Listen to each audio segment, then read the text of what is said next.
This is Creating a Family. Talk about foster, adoptive, and kinship care. Welcome back to our regulars and a special welcome to any of you guys who are newbies. We are so glad to have you. I'm Dawn Davenport. I am the host of this show as well as the director of the nonprofit creatingafamily.org. Today, we're going to be talking about the fetishization of female Asian adoptees. We'll be talking with Kimberly McKee. She is an associate professor in the School of Interdisciplinary Studies at Grand Valley State University. She is the author of Adoption Fantasies, The Fetishization of Asian Adoptees, From Girlhood to Womanhood. The other book is Disrupting Kinship, Transnational Politics of Korean Adoption in the United States. She is a 2023 to 2024 U.S. Fulbright Scholar at Sejong University in South Korea. She is currently in South Korea recording this show, and she is an adult Korean adoptee. Welcome. Should I call you Dr. McKee or Kim? Which do you prefer? Oh, Kim is fine. Thank you so much for asking. I always ask because anybody who has earned a doctorate to me deserves to be called doctor. So, thank you. Welcome, Kim, to Creating a Family. What led you to write the book Adoption Fantasies? And I'll talk some about my thoughts on it, but what led you to write this book?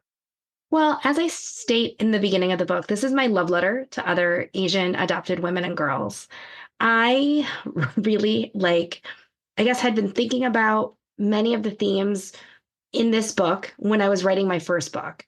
But I'd always been thinking about questions of fetishization, representation of Asian adoptee women, Asian American women in pop culture ever since, quite frankly, I can remember.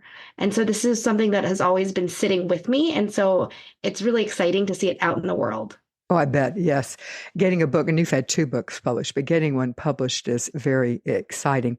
I'm an adoptive parent. And what was interesting to me, and I think it's interesting that you say that as an Asian woman, even as an Asian girl, and as an adopted Asian girl and woman, you were noticing the fetishization, even as an adolescent, in the pop culture, as an adopted person.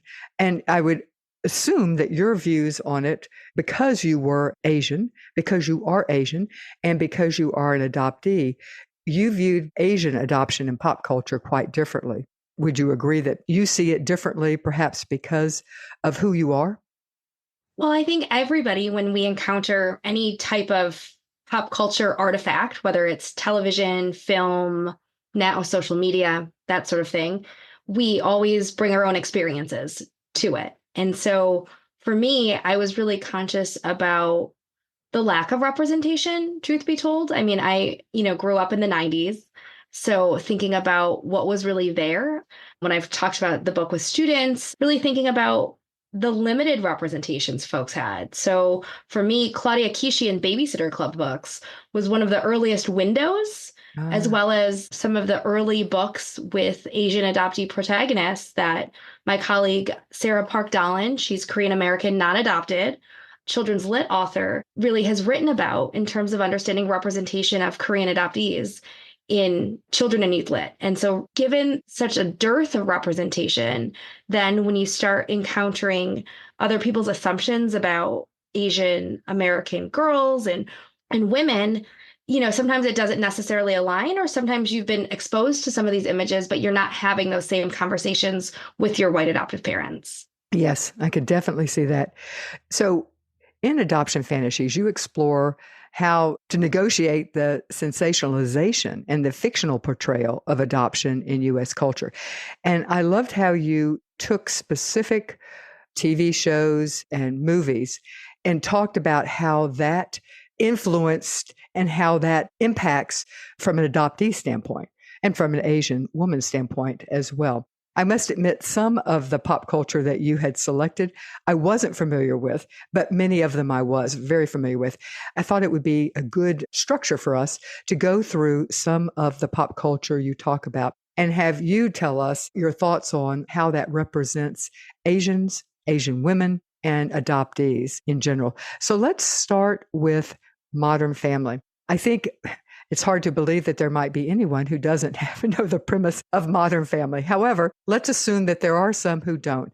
So can you first give us an introduction to the TV show? Modern Family was a TV show that ran for 11 or 12 seasons? And it's only recently ended, somehow right before the pandemic, I think. But anyway, let's start with Modern Family. Can you give us a synopsis of the characters and the plot and how adoption fits in or how Asian identity fits in? So the premise of Modern Family is to show what many would call kind of modern families. And I'm sorry, I know you're not supposed to ever use the word in the definition, but there you have it. It's all right here. We're fine. Okay. So we see Jay and Gloria Pritchett and her son, Manny. And so Gloria is played by Sofia Vergara. So thinking too about both interracial marriages and step family structures. And then we have Claire and Phil Dunphy, who kind of represent a stereotypical like TV family, mom, dad, 3 kids. The dad is kind of bumbling and that sort of thing. And then we get to the last family where we see the adoptee Lily getting brought in with Cameron. And now I'm blanking because I'm sorry, it's 9:00 at night in Seoul. So I'm blanking on his name. I can see him. Everybody in the audience is going, they're yelling it out. So it's Cameron Tucker and Mitchell Pritchett. Yeah. And my apologies. You'd think after writing about Cam and Mitch, I would have memorized their names, but clearly totally fine. It did not happen. But anyways, and so they have adopted Lily from Vietnam. And what is interesting is that in that first season, you see her kind of being initially even being brought to the United States on the airplane with Cam and Mitch holding her. And that kind of is part of the pilot. And you see Cameron get his feathers ruffled when he hears a woman say, "Oh, look, there's a cream puff," or something like that. And when she really was talking about the actual cream puff, he took it as she was being homophobic. And so this little bit ensues where he's like, "I'm bringing home my daughter," and then they kind of proclaim their love and how they're saving her and that kind of thing. And so you see in that first season, which is what I focus on, how the family overall and the extended family is absorbing her as one of their own and adopting her as one of their own. And you see the kind of racial anxieties being brought about in terms of both Cameron and Mitchell's parenting, specifically around their engagement in conversations with her pediatrician, who is Japanese American. And so we see, I think visibly see, how the show makes evident the tiny microaggressions that might happen within adoptive families, whether or not it's calling the adopted child like my little pot sticker and that kind of thing, right? Or talking about practicing Tai Chi and whatnot, as well as the invocation of like pandas. And then when Lily does call her pediatrician, kind of attaches kind of like a mommy understanding with her, you see her dads get visibly anxious by this, right? And so I think for me, Modern Family in that first season offers a real insight to kind of those everyday anxieties that transracial adoption, so the adoption of a child from one race to another, brings, as well as some specificity related to adoptions from Asia. One of the things that I think Modern Family does a good job of is showing some of the anxiety around all sorts of, as you say, different families. Certainly Mitch and Cam as a 2-dad family, Gloria and Jay as a very young, beautiful woman who is Hispanic, Colombian, and a much older man. So a different thing. They poke fun at some of the anxieties around all sorts of families. So how do you view it from your standpoint? One of the things I think they do a good job of is bringing forth the things that people are thinking but don't speak of and showing it from all sorts of family dynamics. What are your thoughts on that? I think shows like this are really useful because they're bringing in some of those questions that people have, right? So they're making visible the invisible. At the same time, what's fascinating about the show is the fact that one of my colleagues, Douglas Ishii, points this out. And he talks about how it was a legal impossibility for Mitch and Cam to actually be able to adopt from Vietnam. Yeah, they wouldn't have been able to adopt from Vietnam. Yes, anybody who knows about international adoption knows that piece. But for me, it feels really useful to mention that because it really underscores too how racial differences flattened here, right? Where they could have adopted a baby from anywhere. And it's curious in terms of like, oh, Vietnam, right? and thinking about what that does potentially as a stand-in too, to think, because the show really came out when you start thinking about the rise of adoptions from China having kind of been ongoing for about 15 years prior. And so then how are folks coming into adoption conversations? So I do find the choice of Vietnam to be an interesting one that I'll probably never know the answer to, like the why behind it, but I do think it's fascinating. Yeah, I wasn't ever sure why they didn't choose China, simply because there were more children being adopted at that time from China, but there were likely reasons that we do not know. All right. One of the next pop culture that you analyze in the book, Adoption Fantasies, is Sex and the City. And I would say, and it probably, although you did not include this, it would be similar to the reboot of that, which is And Just Like That, because the adoption theme, which is not strong in either Sex and the City or And Just Like That, the characters are still existing in the remake of it that's currently airing now. So again, hard to believe that there are people who don't know the premise of Sex and the City. If you could give us a brief overview of the general premise, and then focusing in on the adoption theme, which I say is not a real strong one throughout, but nonetheless, take it away.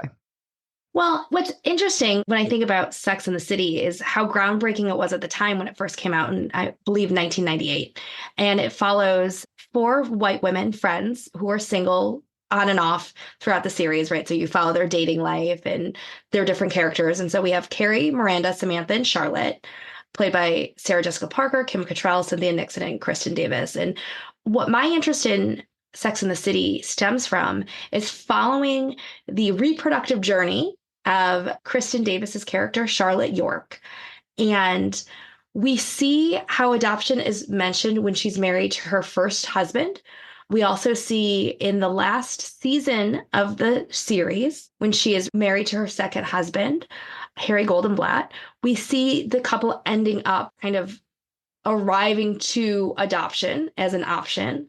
And I really pay attention in Sex and the City in that earlier season in terms of her understanding how her mother-in-law was explicitly racist toward the idea of Charlotte ever adopting an Asian child, not only using racist terminology, like I would never accept a Mandarin baby and using language like that, but also thinking too about where she was in terms of her openness to adopt with her first husband. And then when we see kind of the final season of the show, her own anxieties about kind of her reproductive fertility and what that means. We see her thinking about infertility in ways that I don't necessarily think that at the time was on screen in that particular way. So that was fascinating. But for me too, why I focused on Sex and the City is because I was very much interested in how we discuss infant Asian adoptees. So thinking about adoption as a commodity, considering the ways adoptive parents' interests may be prioritized at times, as well as the assumptions about who these girls are, who were awaiting adoption from China in this case. And in what way did you feel that the show portrayed adoptees as commodities? So I think a lot about the interactions with Charlotte and her husband, Harry, their characters had with a prospective birth mother and the birth father, who it was clear that the birth parents were being positioned as kind of not as worthy of parents because of socioeconomic class differences. And then really paying attention to this idea that, okay, because this birth family, these birth parents are here, because it ends up becoming clear that they don't intend to relinquish their baby. They really just wanted a free trip to New York, right? You kind of see the way both birth parents are being negatively positioned, but you're also seeing too this idea of adoptive parent needs are being kind of centered in particular ways where you're supposed to be eliciting sympathy. This is not to say that I don't think that adoption is obviously complex. I'm not an adoptive parent, nor have I experienced infertility. But what I will say is that I think we have to see how adoption is a marketplace and it makes people feel really uncomfortable. So whether or not it's about being able to get one from China or using kind of casual language like that, we see the way to this idea that, you know, you have to apply within the show. And so I think the show does a really good job at kind of making some of those steps very visible. But again, thinking about this adoption storyline, yes, it's Hollywood, but kind of wraps up very neatly at the end of the series where, this baby arrives. And then we kind of see the baby play out and obviously grow up in the films and now in the reboot. And so with both Modern Family and Sex and the City, I'm really attentive to the ways in which these infants are kind of spoken for and are used as props to further other people's storylines as well. And so really thinking about how we're not seeing adoptees as full people, even as infants with a background story. You see this also. I have a colleague, a friend of mine, Shannon Gibney, and I have written about Little Fires Everywhere, both the book and the Hulu TV series. And again, thinking too about how in that case, when you see Mirabelle, the Chinese infant discussed in Little Fires Everywhere, she's always being spoken for by these actors. And so that's what I'm interested in, is thinking about how the fantasies we have about these infants are being made visible. Mm-hmm. And from your perception, the fantasies that, in this case, adoptive parents have, is that a negative thing? I don't think it's easy to say if something's positive or negative. For me, when I talk about adoption, it's a topic that can be so easily personalized for people. Mm-hmm. And so what I always tell folks is I'm not talking about individuals. I'm not saying like, oh, what you did was like terrible, or, you shouldn't do this, or you should do it this other way. We have to really think about how when we talk about adoption, we're talking about systems and institutions and not individual people necessarily. Mm-hmm. And so in the case of really understanding the markets of adoption, I'm probably not the minority when it comes to adoptees who cringe when we hear folks bemoaning long wait times, right? Or folks bemoaning legislation that's ostensibly there to protect the rights of children, right? Mm-hmm. And so that for me raises more flags about, well, what are we actually trying to do with adoption? Is adoption truly about finding families for children or children for families, right? Mm-hmm. And so we have to be able to wrestle with some of those hard questions with adoption, which is why I really respect, the work of colleagues in social work. So thinking about kind of what J. Ron Kim has been doing with Harlow's Monkey to get really folks to kind of lean in and think more deeply about some of these things. And again, for me, I think if you're going to adopt, you have to be okay with being uncomfortable, right? We have to be okay at what happens when somebody asks a question and, thinking about, okay, initially, I'm sure it feels like a gut punch and you take things personally as a parent, right? But at the same time, we also have to put on a different hat, thinking about, okay, well, what is the larger issue? What is actually happening here? And again, lean into that messiness. Mm-hmm. And the interesting thing, and it's been a long time since I've seen the series of episodes that show Charlotte and Harry actually adopting. But it absolutely showed as you said, the business end of it and the steps you have to go through. And so, yes, I wish I had gone back and relooked at those specific episodes. Hey everyone, let me take a moment to tell you about a resource available from Creating a Family. It is an interactive training that can also be used as a support group curriculum. And again, it's for foster, adoptive, and kinship families, as most of our resources are. It's intended to be a turnkey resource for running a training with very little preparation. It has a video, it has a facilitator guide, it has an additional resource sheet, it has a handout. If you need to get credit for continuing ed, it has a certificate of attendance. It's participatory, it's interactive. We have pauses for discussion, and it's very easy to use. You can get this resource at parentsupportgroups.org, or you can go to the creatingafamily.org website, hover over training, and click on support group curriculum. Now, back to the interview. All right, one of the next pop culture, in this case it's a movie that you talked about, is Sideways. Can you give us again a synopsis of Sideways and how that fits into the adoption fantasies, as well as the fetishization of Asian adoptees? So I read Sandra Oh's character Stephanie as a transracial adoptee. It's so interesting. It's not actually, is it specifically said, which is an interesting way they cast it. And I wondered if they did that. Maybe we should explain. Oh, yeah. Let me explain the film. Sorry. So I wanted to start with Stephanie. And most people would be like, why didn't you start with the main protagonist of the film? Right. So this film, it's based on a book. And it follows two friends, Miles and Jack. They're these two middle-aged men. Jack is kind of wanting one last hurrah before he gets married in California's wine country. And so you see them. Miles is trying to be a writer. He's struggling, and you see kind of this road trip happening between these two friends. And Jack is also an actor as they go to the Santa Ynez Valley wine country. And so there they meet Stephanie, who works at one of the local vineyards. And they also meet Maya, who works at one of the restaurants they go to. So what's interesting for me, at least, is the fact that we see how these men become entangled in these women's lives, but these women are very much involved in the plot, at least I see it, to kind of demonstrate their virility or their sexuality, or, that they still have it kind of thing, as they're trying to. Not that the men still have it. That the men still have it, yes. The women clearly have it, yes. Right.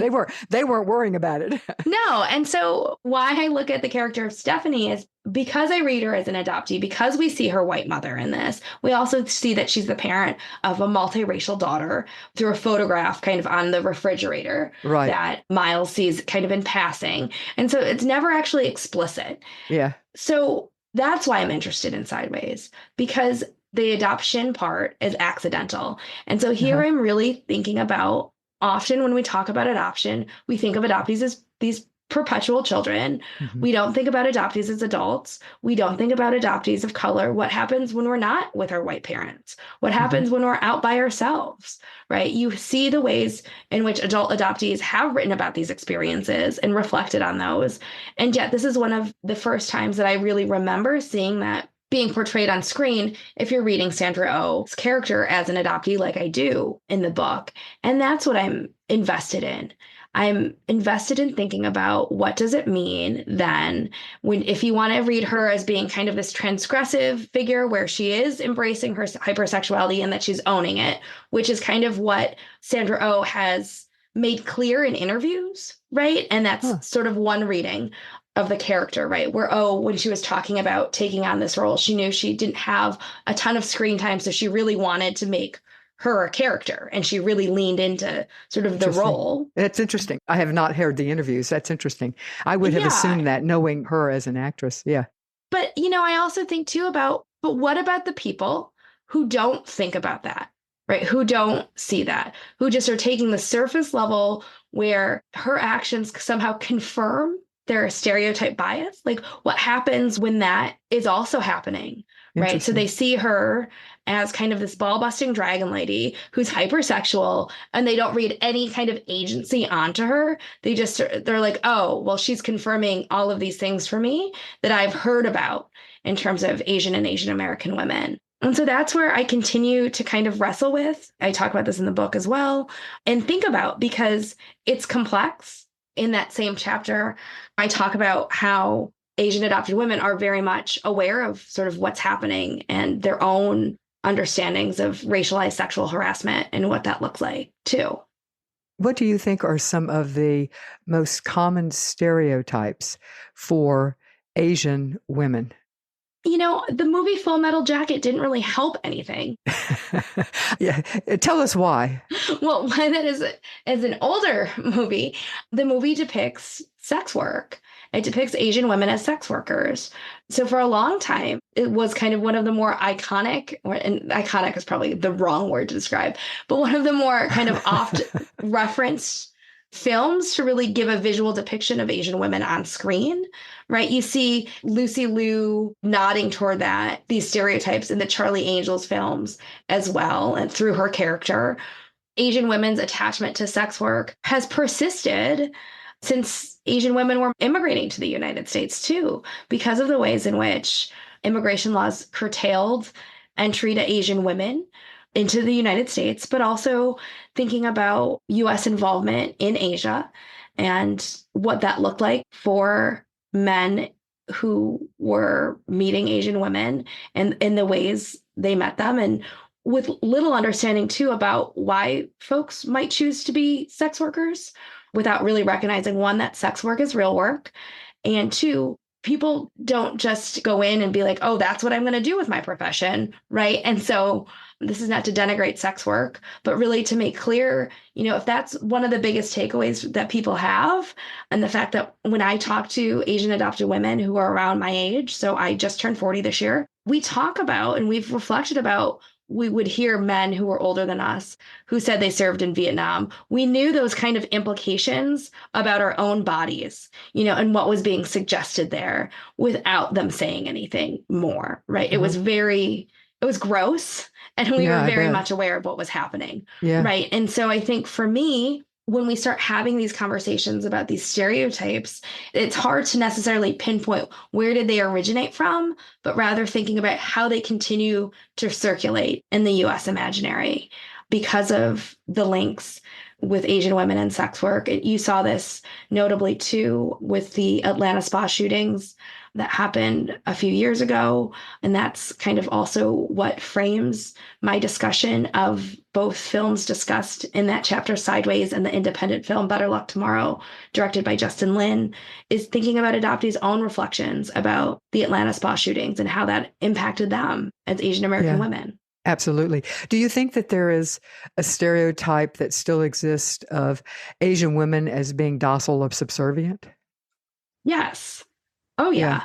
It's this double-edged sword, right? They're docile and subservient, but also hypersexual, but they're not Yeah. too aggressive, but they're assertive. Kind of the ideal fantasy, going back to the title of fantasy. Yeah. Yeah. The ideal fantasy woman. Yes. This is why it's always fascinating to me when you start looking at where people get this image and how it circulates and how it perpetuates in society, because it doesn't look like any of the communities that I am a part of, right? We know that's not the real experience. And yet this understanding of Asian and Asian American women has taken such a hold in society that this fantasy feels so real to people, even as we can point to like all of these examples in media that have come out in the last decade that challenge that. Do you think that the stereotypes that exist influence the desire to adopt an Asian child? Yes, in short. And I have colleagues who've written about this more eloquently than I. So I think a lot about Andrea Louie's work in talking with Chinese adoptive families. I think about Heather Jacobson's own work, where she talks and is looking at both Chinese and Russian adoption. Karen Balcom's work too, where they're recounting parents talking about their own little China dolls, right? And so thinking about what happens when you're using that language.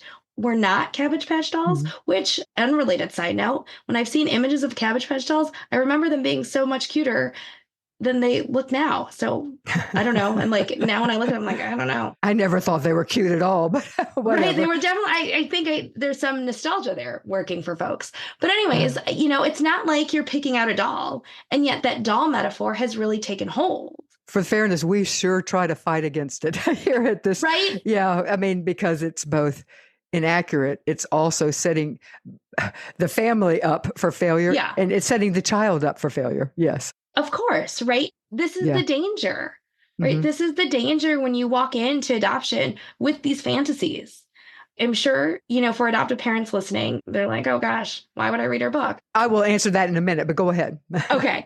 My hope is that people will really want to be challenged. And I say want to be challenged because I think we're in an era where people kind of have pulled back from that. Yes, you are so right. Where people have pulled back from wanting to have discussion. Yes. And this isn't me trying to be like a both sidesy, because some things are just, there's not both sides, right? But rather, if you're adopting transracially, internationally, and if you want to really be the best parent that you're proclaiming that you are, then we need to put ourselves in perspectives that make us uncomfortable to do that work, to do that heavy lifting, so that way you can actually have a conversation where that adopted child or that adopted adult feels as if they aren't doing the work by themselves, or that they can't have those conversations. Because I think there's so many adoptees of color who talk about, oh yeah, I just don't have those conversations.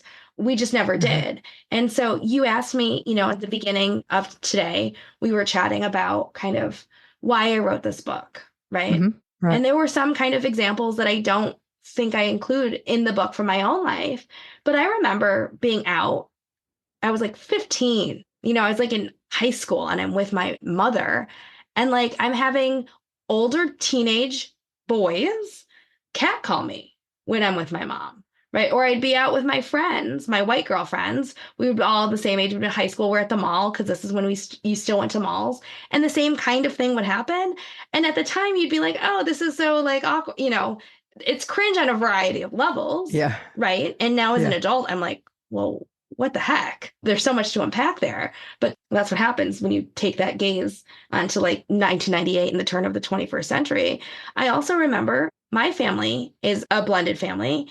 I remember hearing that somebody thought that I was my sister's mom, like I was their mom. I was like 12, and that my dad was like not my dad in that situation, right? So thinking about, Mhm. what those things look like. And I'm sharing them with you and your listeners, obviously, now, because it's important to recognize how some of that stuff hasn't changed, Mhm. right? Because that misrecognition persists, especially now when we think about how many adoptees have elder care responsibilities. Mhm. This isn't to say that adoptees of color have not had elder care responsibilities until now, but you're seeing, I think, a larger cohort of us who are part of that sandwich generation, Mhm. who are doing these things and having to contend with folks who don't recognize our families, who don't necessarily see those relationships. Mhm. Something that comes up very often as adoptees age, particularly transracial, because it stands out. And that's why I think it happens. But when a dad takes his teenage daughter, say they're having a dad and daughter date, they go to a restaurant or they're just traveling and they stop at a restaurant. And the dad's saying, I'm afraid somebody's going to think that this is a date, that this is not my child, and that's, as you say, it's cringeworthy on so many different levels, which is a wonderful segue into the Sonia Previn and Woody Allen situation. When I read the title of your book, Adoption Fantasies, the first thing I did was open up and look at the table of contents because I said, there is no way that you could write a book with this title and not deal with Mia Farrow's daughter, Sonia Previn, and Woody Allen. So if you would give us the background of Mia Farrow and her adoptions and where Woody Allen fits in and then how the story progresses. Where does one start with this? Yeah. Well, start with Mia Farrow. I think that would be. And Mia Farrow, by the way, for people who don't know, is an actress. I don't think she's currently acting, but she was kind of an it actress back in, I don't even know when, to be honest, probably 30 years ago. Anyway, she was a very popular actress. So my work on this book actually really stems from this entire chapter. Not surprisingly. So Mia Farrow first, I think, got her big break, one would say, in the television series Peyton Place, and then she was in Rosemary's Baby. But during that time, she was also married to Frank Sinatra, which I mentioned because I think it's important when we start talking about Mia Farrow and how she understands her relationship with Sonia. Mia Farrow then divorces Frank Sinatra. Then she ends up marrying Andre Previn. And with Andre Previn, they had biological children and then they adopted. They adopted Daisy and Lark from Vietnam. Then she adopted Soon-Yi. And as her marriage was failing with Previn, she adopted Moses, Amadeus Farrow. Mm-hmm. She then ends up, and I'm sorry for those of you who are really invested in this, if you're like, but you forgot these things. This is a summarized version, okay? This is my summarized version. She then ends up with Woody Allen, right? And they're on this over decades long romance. They never get married. She does, toward the end of the relationship, asks him to adopt 3 of her children. So Moses, Satchel, who's now Ronan Farrow. So Ronan Farrow, Mm-hmm. the journalist, and Dylan Farrow, right? Mm-hmm. And so in 1992, Farrow discovers nude Polaroids of Soon-Yi, and the scandal ensues. Soon-Yi and Allen have been together since then. Yeah, they are still together. They're still together. They adopted children. So they have 2 children together. Mia Farrow at the time, during the whole scandal, was still adopting children and subsequently adopted more children after that. Mm-hmm. And so as I was doing work for this chapter, I spent a lot of time thinking about questions of incest, a lot of time thinking about sexual violence, thinking about adoptive families, and thinking about what happens when your mother, for all intents and purposes, casts you out and sort of positions you as in an adversary role Mm-hmm. for the same man's affection and what that looks like. Let me stop you there to give just a little more shading, just so people will know. Sun Yi was adopted during her marriage to Andre Previn, but Sun Yi was in the house being raised as a child, and I don't actually know what age she was when the divorce happened and when Woody Allen came in. As far as I know, Woody Allen actually never lived in the home, but he lived nearby. He was very much a part of the family. And then he and Sun Yi had a relationship when she was probably 18 or 19. I don't know. Do you know the age? So the age has always come into question, and I actually think it's a red herring, but it was about when she was about 18. So even though Woody Allen never lived in Mia Farrow's house, when you read both of their memoirs, right, he was very much a part. When you watch the Allen Farrow documentary and listen to even the children, the adult children, talk about Woody Allen, it's very clear that not only did Woody Allen come over to the house frequently, Farrow talks about redesigning part of her home in Connecticut to accommodate Woody Allen in her memoir. And she also reflects on how she wanted to create traditions among her children and Woody Allen, right? She was very intentional about trying to forge a relationship. And so for those folks who default and saying, oh, well, he was never their father, as somebody who is part of a blended family, as somebody who has studied questions of kinship, it really undermines families constructed like that, right? It really undermines those bonds and what that looks like. It really calls into question about people's investments in biology and in legal ties. Because would people have viewed this differently if they had been married? Because that's troubling for a whole host of reasons, right? It also makes illegible violence that may occur in family structures such as this. If you're saying, oh no, because they were never married, this couldn't be that. So then if it's not that, what is it? I pay a lot of attention to thinking about that immediate fallout, as well as the fact that Farrow and her supporters, not only did they make clear that Sun Yi was no longer part of that family, but they also called into question her intellectual capability and insinuated that she was promiscuous and hypersexual. This idea that because her birth mother may have been a sex worker, therefore the apple doesn't fall far from the tree, which is a very dangerous trope.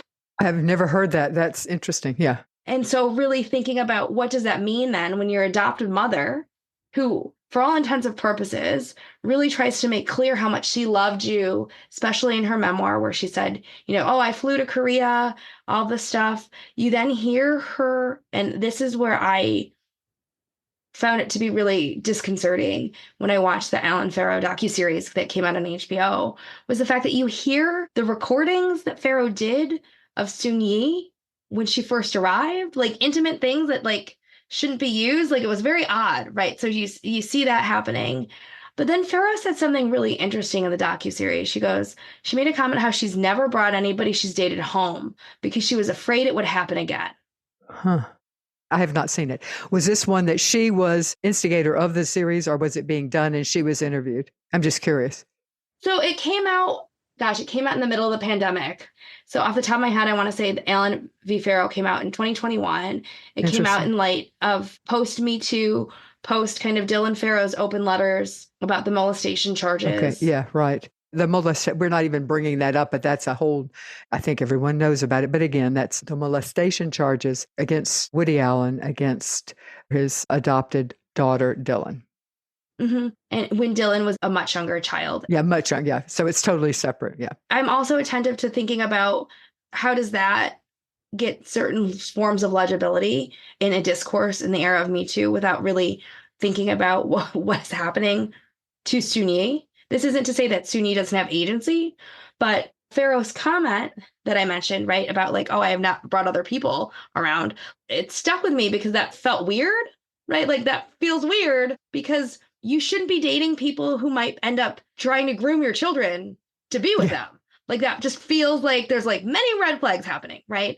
And so when we start talking about Sun Yi Previn and what she did for a generation of adopted girls and women was really make visible a lot of people's worst fears in ways where you didn't even know people could have anxieties about this because you didn't know that this could ever be a thing. And then you see this happening. And then to continue to read Alan supporters being like, but they're not family. And so legally, yeah, he never married Pharaoh. But for me, there's questions of power. There's questions of what does it mean when we see the limitations of the promises of the adoptive family there, right? Because Pharaoh could have reacted very differently and she didn't. And what does that actually mean? We'll never know. I mean, Suni Previn rarely gives interviews, right? And I don't want to ever speak for another person. And so what I'm trying to do in that chapter, even when I discuss it here or elsewhere, is really get people to kind of look at some of these other questions surrounding it and what's actually happening for us to kind of have that conversation that we probably should have been having in 1992, but we weren't capable of having it. We wrote an article, and I haven't read it in a while. For the audience, you can find it on our website.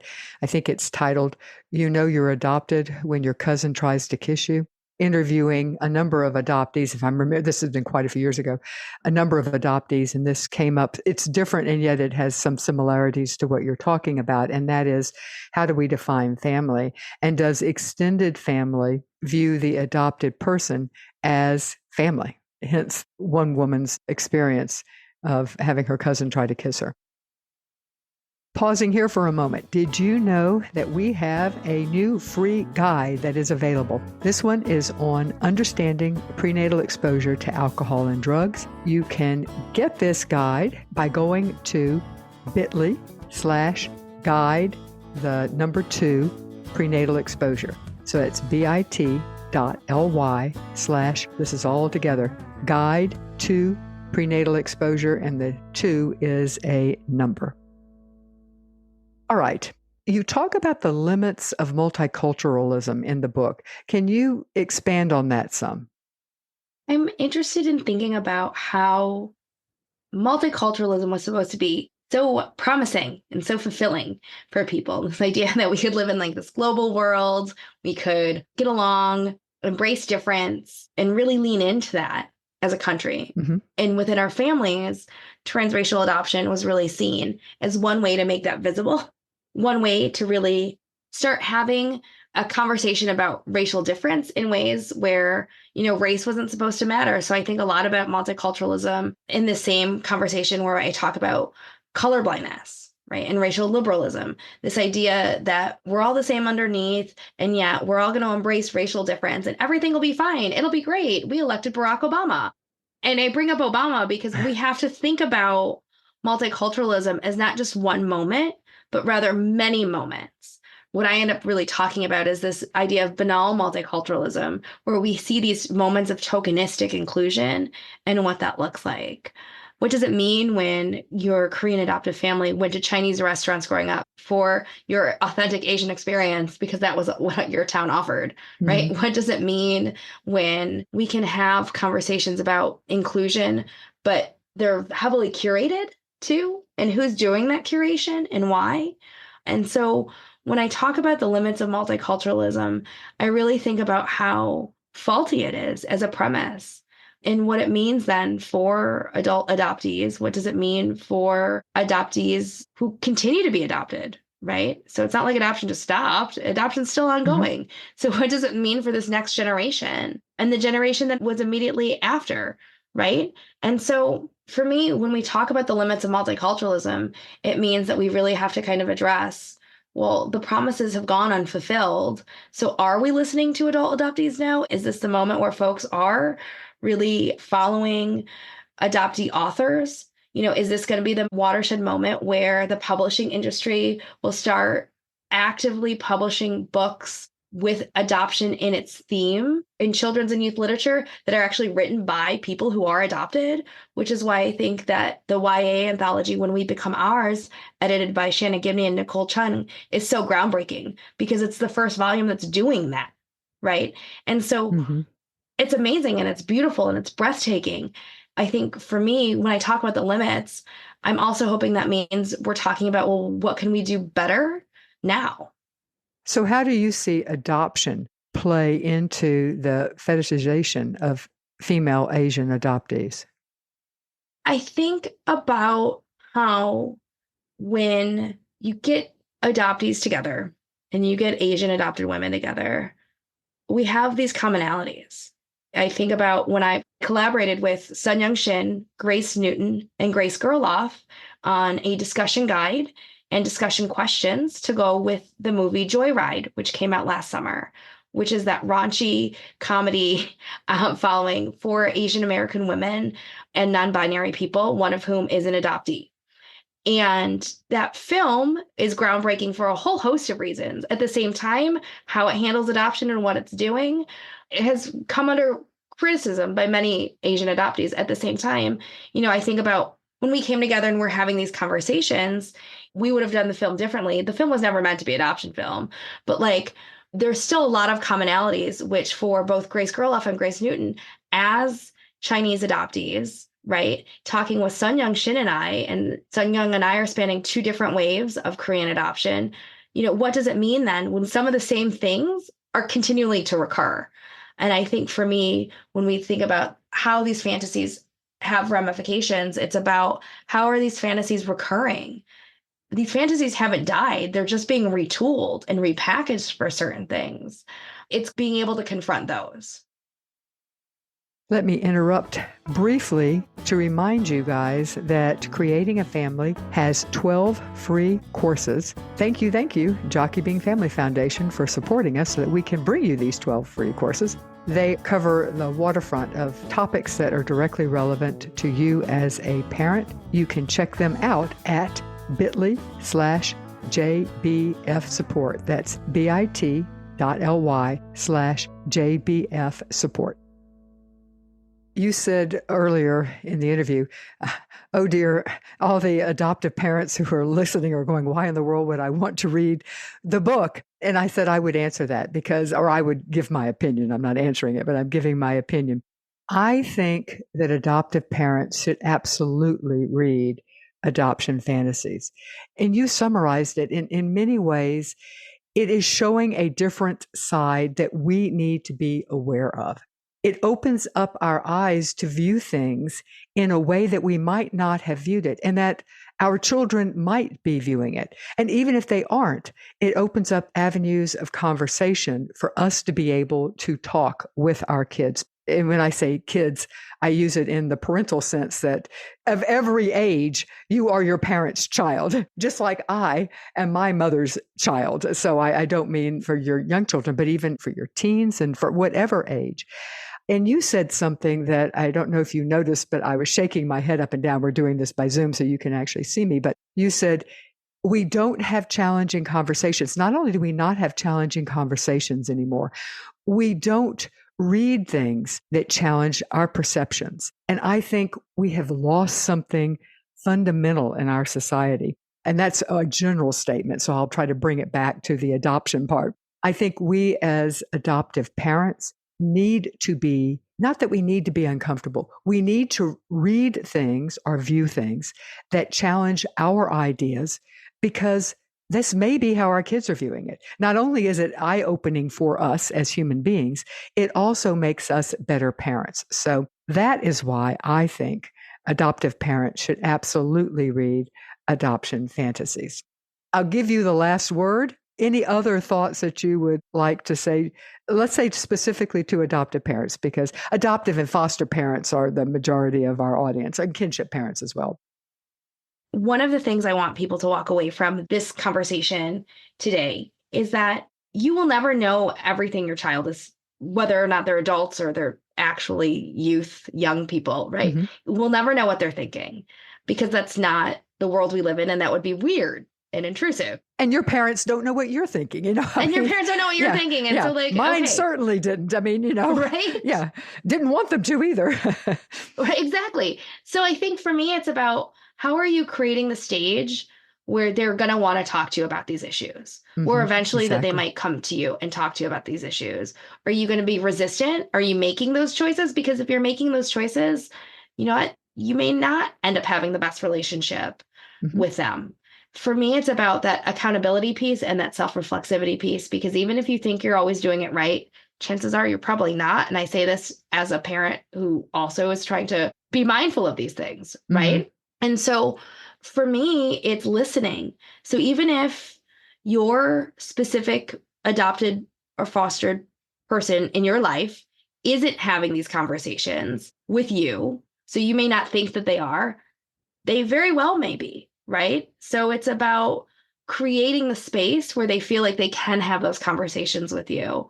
I think, at least I hope, those who have adopted from Asia in the wake of the COVID-19 pandemic and the spike in anti-Asian racism, I hope those folks kind of were paying attention to the various articles and videos and clips of adoptees really talking about that and sharing their experiences and listening and making space.